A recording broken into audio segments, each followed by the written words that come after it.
আছেন সবাই এই গরমে? আশা করি ভালোই আছেন।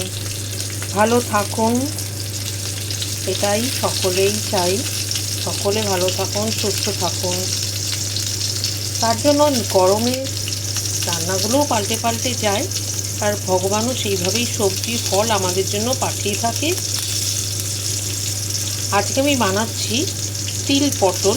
এটা ভীষণই ভালো তো বটেই, এটা স্বাস্থ্যকর। তিল তো শরীরের পক্ষে ভীষণ স্বাস্থ্যকর, ভীষণ হেলদি, এবং হাড্ডির জন্য, হাড়ের জন্য সুস্থ রাখে, মজবুত রাখে।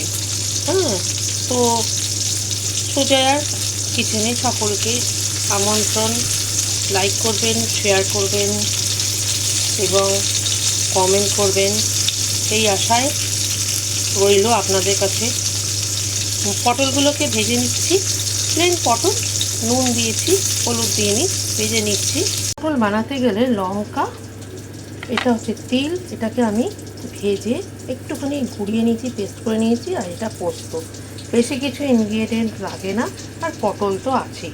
কালো জিরে ফোড়ন আপনি দিতেও পারেন, নাও দিতে পারেন। এটাকে আমি কত কালো হয়ে গেছে, চেঞ্জ করলেই হতো, কিন্তু আমি আর চেঞ্জ করলাম না। এর মধ্যে একটু কালো জিরে ফোড়ন দিয়ে দিলাম। যত সহজে কিন্তু সুন্দর টেস্টি রান্না করা যায়, আমার লক্ষ্য কিন্তু সেটা থেকেই থাকে। তিল পোস্ত বাটা হয়ে গেল, কিন্তু তার মানে এইও নয় ফাঁকি না, কোনো রকম ফাঁকি নয়। হেলদি হতে হবে, সুন্দর হতে হবে, টেস্ট হতে হবে, কিন্তু কম সময় সুন্দরভাবে, কম ইনগ্রিডিয়েন্টসে, বেশি মশলা না দিয়ে স্বাস্থ্যকর বানাতে হবে, এটাই থাকে আমার লক্ষ্য। এবং এটা ভীষণ চটপট হয়ে যায়, বাড়িতে বানাবেন, তার সাথে সাথে শরীর স্বাস্থ্যের দিকেও এটা ভীষণ ভালো কাজ দেয়। দেখতে হবে, টেস্ট করে নিয়ে। আমি হলুদ দিই না, হলুদটা না দিলেই ভালো। যতটা মানে হলুদ না দিয়ে করলেই এটা বেশি ভালো, দেখতেও ভালো লাগে। দর্শনধারী তো আগে, গুণ বিচারি পরে, তাই না? আমরা সবসময় শুনে এসেছি ছোটোবেলা থেকে। সেই জন্য হলুদ দিলে অন্যরকম হয়ে যায়, দেখতে অন্যরকম হয়। তবে দেওয়া না দেওয়াটা সম্পূর্ণ যে রান্না করছে, যার বাড়ির সমস্ত সদস্যদের সেরকম অনুযায়ী করতে হয়। যার মনে হবে সে দেবেন, আমি দিই না। সাধারণত তিল পটলে হলুদ দেওয়া হয় না। আচ্ছা, কিছুটা ফুটে উঠলে আদা, একটু সামান্য আদা বাটা দেবেন, তাহলে সেটা টেস্টটা খুব ভালো হয়। সেটা কিন্তু লাস্টের দিকে, আরও পরে একটু মিষ্টি পড়বে। ভেসে উঠেছে না, তাতে বোঝা যাবে যে হয়ে এসছে। এবার এটা নামাতে হবে।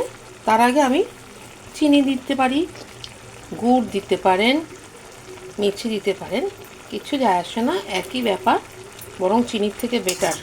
আমি এখন দাম পেস্ট করা চিনি, এটা হয়েই গেছে, এটাকে নামাতে হবে। আর যদি ইচ্ছা হয় ওপরে সর্ষের তেল দিতে পারেন, আমি দিই না। আমার কমপ্লিট, রেডি টু সার্ভ। তিল পটল রেডি টু সার্ভ। তবে এটা ভাতের সাথেই খেতে ভালো লাগে, ভাতেরই রান্না, ভাতেরই একটি পদ। পটল আমার রেডি। আজকে আমার লাঞ্চ রেডি, আপনারাও করে ফেলুন। তিল পটল বানালাম শুক্তো বড়ি দিয়ে। আমের চাটনি তো আমার থাকবেই গরমকালে। একদিন করে রেখে দেবেন, দুদিন খাবেন। টক দই শরীর স্বাস্থ্যের পক্ষে ভীষণ ভালো। ভাতের সাথে সবই শরীর ঠান্ডা করা, গরমের উপযোগী। বানিয়ে খাওয়ান এবং লাইক শেয়ার কমেন্ট করে দেবেন। সুস্থ থাকুন, নমস্কার।